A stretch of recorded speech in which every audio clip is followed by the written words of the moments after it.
Srimad Bhagavatam Introduction Part 8. The examples given by the Lord of the conch shell and the cow dung are very much appropriate in this connection. If one argues that since cow dung is pure, the stool of a learned Brahmana is still more pure, his argument will not be accepted.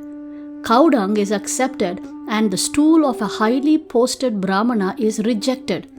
The Lord continued, quote, "The Vedic injunctions are self-authorized, and if some mundane creature adjusts the interpretations of the Vedas, he defies their authority.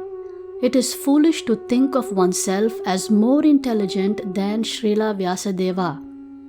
He has already expressed himself in his sutras, and there is no need of help from personalities of lesser importance. His work, the Vedanta Sutra, is as dazzling as the midday sun, and when someone tries to give his own interpretations on the self-effulgent sun-like Vedanta Sutra, he attempts to cover this sun with the cloud of his imagination. The Vedas and Puranas are one and the same in purpose. They ascertain the absolute truth, which is greater than everything else. The absolute truth is ultimately realized as the absolute personality of Godhead with absolute controlling power. As such, the absolute personality of Godhead must be completely full of opulence, strength, fame, beauty, knowledge, and renunciation. Yet, the transcendental personality of Godhead is astonishingly ascertained as impersonal. The impersonal description of the absolute truth in the Vedas is given to nullify the mundane conception of the absolute truth. Personal features of the Lord are completely different from all kinds of mundane features. The living entities are all individual persons, and they are all parts and parcels of the Supreme Whole. If the parts and parcels are individual persons, the source of their emanation must not be impersonal. He is the Supreme Person amongst all the relative persons. The Vedas inform us that from him, Brahman, everything emanates, and on him everything rests. And after annihilation, everything merges in him only. Therefore, he is the ultimate dative, causative, and accommodating cause of all causes. And these causes cannot be attributed to an impersonal object. The Vedas inform us that he alone became many, and when he so desires, he glances over material nature. Before he glanced over material nature, there was no material cosmic creation. Therefore, his glance is not material. Material mind or senses were unborn when the Lord glanced over the material nature. Thus, evidence in the Vedas proves that beyond a doubt the Lord has transcendental eyes and a transcendental mind. They are not material. This impersonality, therefore, is a negation of his materiality, but not a denial of his transcendental personality. Brahman ultimately refers to the personality of Godhead. Impersonal Brahman realization is just the negative conception of the mundane creations. Paramatma is the localized aspect of Brahman within all kinds of material bodies. Ultimately, the Supreme Brahman realization is the realization of the personality of Godhead according to all evidence of the revealed scriptures. He is the ultimate source of Vishnu Tattvas. The Puranas are also supplementary to the Vedas. The Vedic mantras are too difficult for an ordinary man. Women, Shudras, and the so-called twice-born higher castes are unable to penetrate into the sense of the Vedas, and thus the Mahabharata as well as the Puranas are made easy to explain the truths of the Vedas.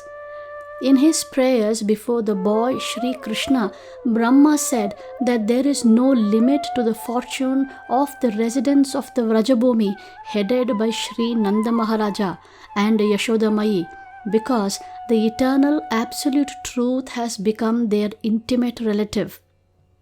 The Vedic mantra maintains that the Absolute Truth has no legs and no hands and yet goes faster than all and accepts everything that is offered to him in devotion.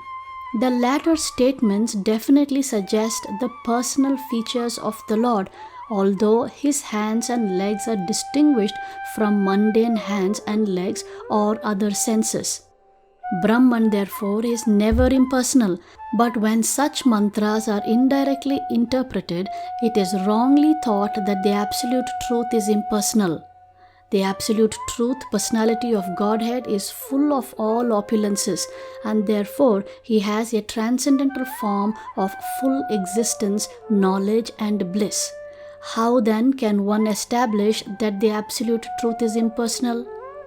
Brahman, being full of opulences, is understood to have manifold energies, and all these energies are classified under 3 headings under the authority of Vishnu Purana 6.7.60, which says that the transcendental energies of Lord Vishnu are primarily 3. His spiritual energy and the energy of the living entities are classified as superior energy, whereas the material energy is an inferior one which is sprouted out of ignorance. The energy of the living entities is technically called Kshetrajna energy. This Kshetrajna Shakti, although equal in quality with the Lord, becomes overpowered by material energy out of ignorance and thus suffer all sorts of material miseries. In other words, the living entities are located in the marginal energy between the superior spiritual and inferior material energies. And in proportion to the living being's contact with either the material or spiritual energies, the living entity is situated in proportionately higher or lower levels of existence. The Lord is beyond the inferior and marginal energies as above mentioned, and his spiritual energy is manifested in 3 different phases as eternal existence, eternal bliss, and eternal knowledge. As far as eternal existence is concerned, it is conducted by the Sandhini potency. Similarly, bliss and knowledge are conducted by the Hladhini and Samvit potency respectively. As the Supreme Energetic Lord, he is the supreme controller of the spiritual, marginal and material energies. And all these different types of energies are connected with the Lord in eternal devotional service. The Supreme Personality of Godhead is thus enjoying in his transcendental eternal form. Is it not astounding that one dares to call the Supreme Lord non-energetic? The Lord is the controller of all energies, and the living entities are parts and parcels of one of the energies. Therefore, there is a gulf of difference between the Lord and the living entities. How then can one say that the Lord and the living entities are one and the same? In the Bhagavad Gita also, the living entities are described as belonging to the superior energy of the Lord, according to the principles of intimate correlation between the energy and the energetic. Both of them are non-different also. Therefore, the Lord and the living entities are non-different as the energy and the energetic. Earth, water, fire, air, ether, mind, intelligence and ego are all inferior energies of the Lord, but the living entities are different from all as superior energy. This is the version of Bhagavad Gita, chapter 7, text 4. The transcendental form of the Lord is eternally existent and full of transcendental bliss. How then can such a form be a product of the material mode of goodness? Anyone, therefore, who does not believe in the form of the Lord is certainly a faithless demon, and as such is untouchable, as not to be seen persona non grata, fit to be punished by the Plutonic king.